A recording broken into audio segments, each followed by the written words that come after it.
Welcome to the deep dive. We are jumping right into a really high-stakes confrontation happening in Guyanese politics. It's pitting the vice president against some serious allegations involving wealth, sanctions, and, well, international crime. That's right. Our sources today are all focused on these very strong, very detailed public statements from Vice President Dr. Farhat Jagdeo, and they're aimed squarely at Azruddin Mohamed, an opposition parliamentarian. And Mohamed isn't just any MP. He's currently facing U.S. sanctions, right? Plus an indictment and an active extradition request. We're talking serious financial crime allegations. Exactly. So what we're doing today is synthesizing Jagdeo's whole argument. It's complex. He's condemning Mohamed on multiple fronts, politically, legally. And institutionally. He's basically painting a picture of a threat to the country's core systems. So our mission here is to unpack all these layers for you. We'll look at the claims about political lunacy, the whole drama around a very expensive Lamborghini.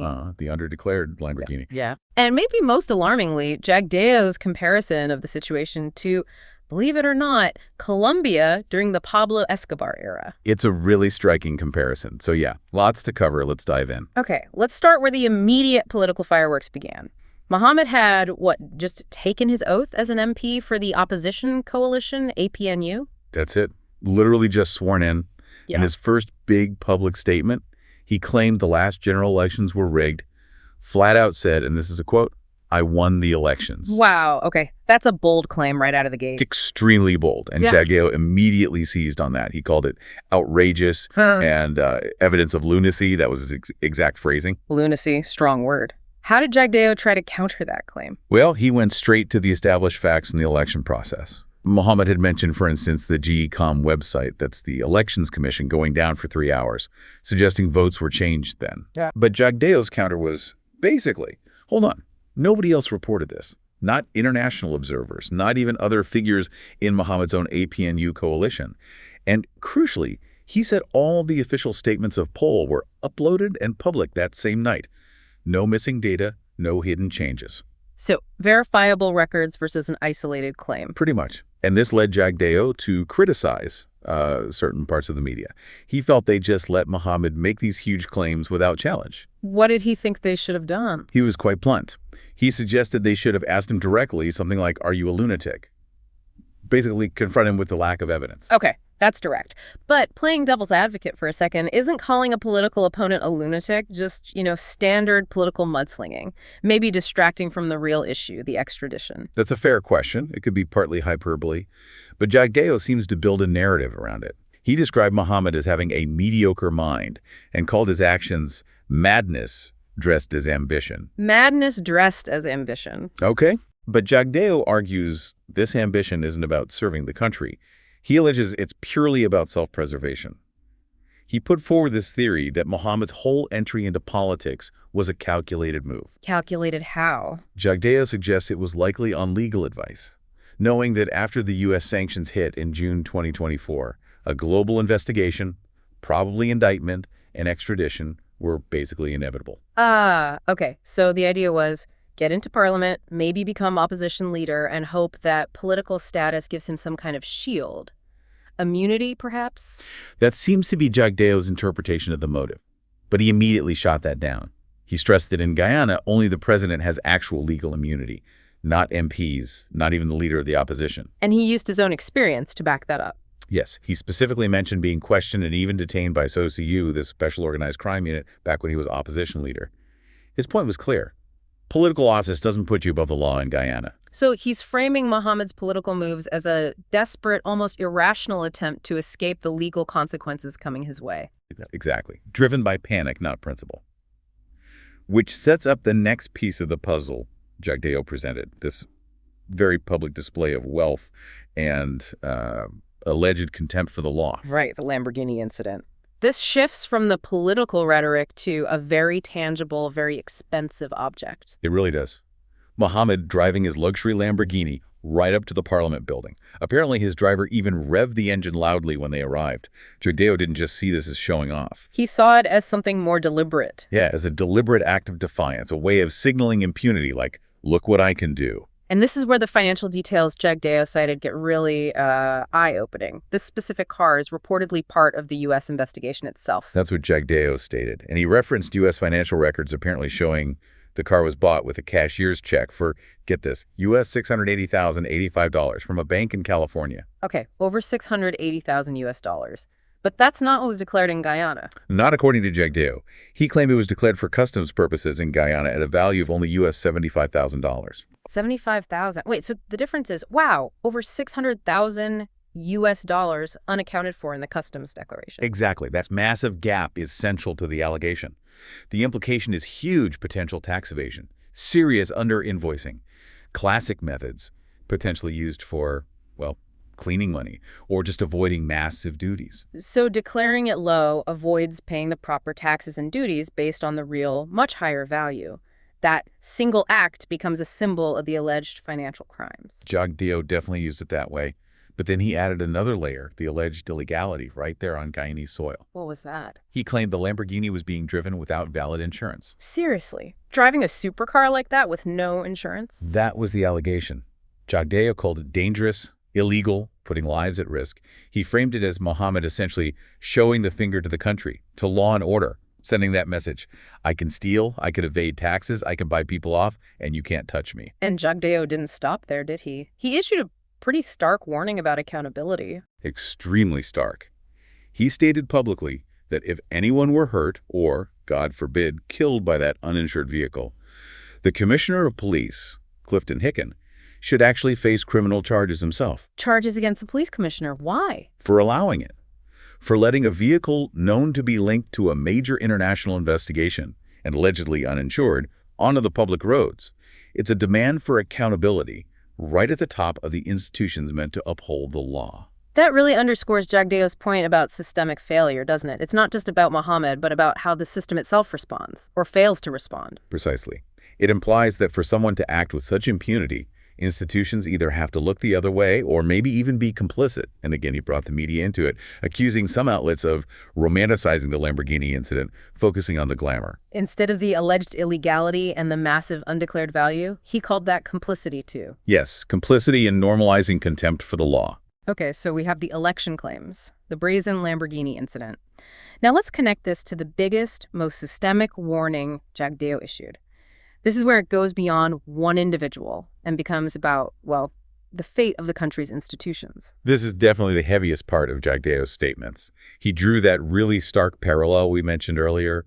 He explicitly warned that Guyana could be heading down the same path as Colombia during the worst days of Pablo Escobar. Okay, let's pause on that. The Escobar comparison. That evokes images of narco-terrorism, bombings, judges being assassinated, total chaos.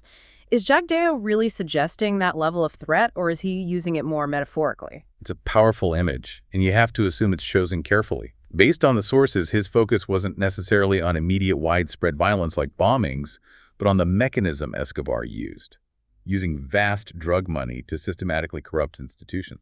So the danger is the infiltration, buying influence within the judiciary, the police, the media, even the political branches. Exactly. That's the core of the parallel he drew. When criminal enterprises gain that kind of deep-seated influence, the integrity of the state itself starts to collapse.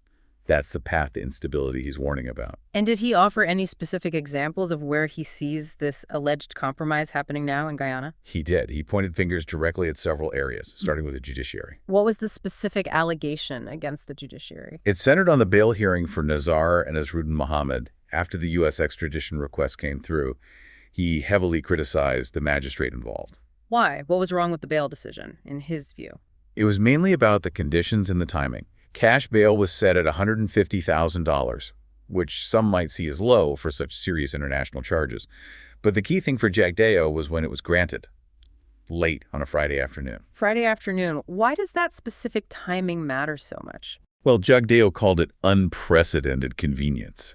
Getting bail processed right before the weekend makes things logistically much easier for the defendants. They can pay the cash quickly and be out before things shut down. In Jagdeo's view, it sent a terrible signal internationally. A signal that maybe the system isn't taking the extradition request seriously enough? Or that money can influence even court scheduling? That seems to be the implication he was making. that it looked like the system was bending over backwards to accommodate them, which undermines the perceived commitment to the legal process.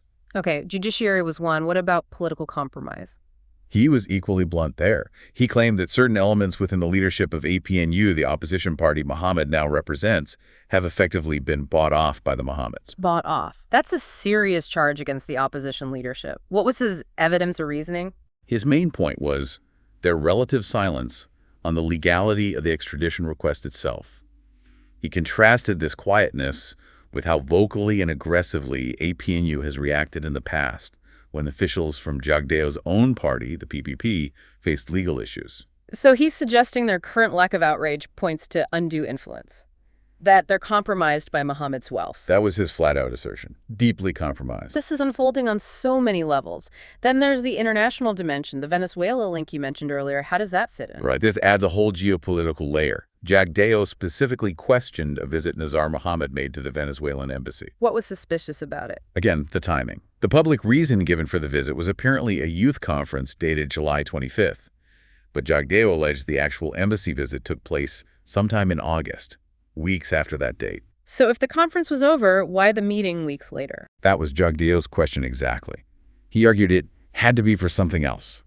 Especially, he noted, given the context of the U.S. sanctions and the existing intelligence chatter alleging the Mohammeds were involved in moving gold illicitly for Venezuelan military figures. So he's connecting the alleged financial crimes directly to potentially sensitive dealings with sanctioned elements in Venezuela. That raises the stakes considerably, given the regional situation. Absolutely. And then he highlighted another piece of timing he found significant. What was that?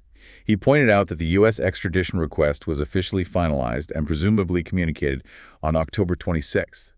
And according to Jagdeo, that same day, there was some kind of security incident in Guyana involving a Venezuelan national, which he termed a terrorist incident. The same day. Wow. Is he explicitly linking the two? He presented the simultaneous timing as highly suggestive, implying it could point to broader regional networks and instability that Guyana needs to be extremely wary of, especially with the ongoing border tensions with Venezuela.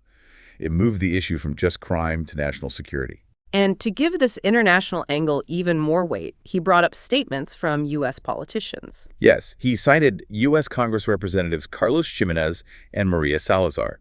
Apparently, they had expressed public concern about Venezuelan attempts to undermine Guyana's democracy, specifically through Azruddin Mohamed, whom they referred to as a pro-Maduro puppet candidate. Pro-Maduro puppet candidate. That's language coming from U.S. representatives. Which Jagdeo clearly believes adds significant weight to his warnings.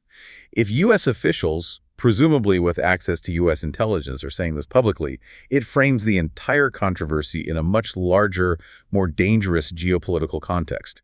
It's not just about alleged local corruption anymore. It's about potential foreign interference in sovereignty. So let's try to synthesize this for you, the listener. What we've heard described through these sources is quite extraordinary. A sitting vice president laying out this detailed, multi-pronged case against a new opposition MP. It covers election legitimacy, blatant disregard for the law with that Lamborghini incident, and these deep systemic warnings about corruption. Corruption potentially reaching into the judiciary, the opposition party, maybe even elements of law enforcement, all allegedly fueled by wealth tied to international financial crime investigations. And with this really troubling Venezuelan connection woven through it. The core tension seems to be this. Can immense personal wealth, allegedly derived from illicit activities, be used to capture political power as a shield against legal accountability? And what happens when a top government official says this is already happening and compares it to Escobar's Colombia? That's the crux of it. Jagdeo's consistent message across all these statements is the extreme danger of institutional collapse if these connections aren't tackled head-on. He portrays it as an existential threat. Allowing this kind of influence is, in his view, the beginning of a slide towards becoming a failed society. It's definitely a lot to process. So the provocative thought we want to leave you with today is this. When a very senior government figure publicly declares that key democratic institutions, the courts, the opposition, the media, are already deeply compromised by criminal money linked to unstable neighbors. What does that do to public trust right now? And perhaps more crucially, if the government's response includes invoking the specter of Pablo Escobar, what concrete, immediate actions should citizens and civil society demand to safeguard those very institutions? How does a democracy protect itself when faced with warnings like these?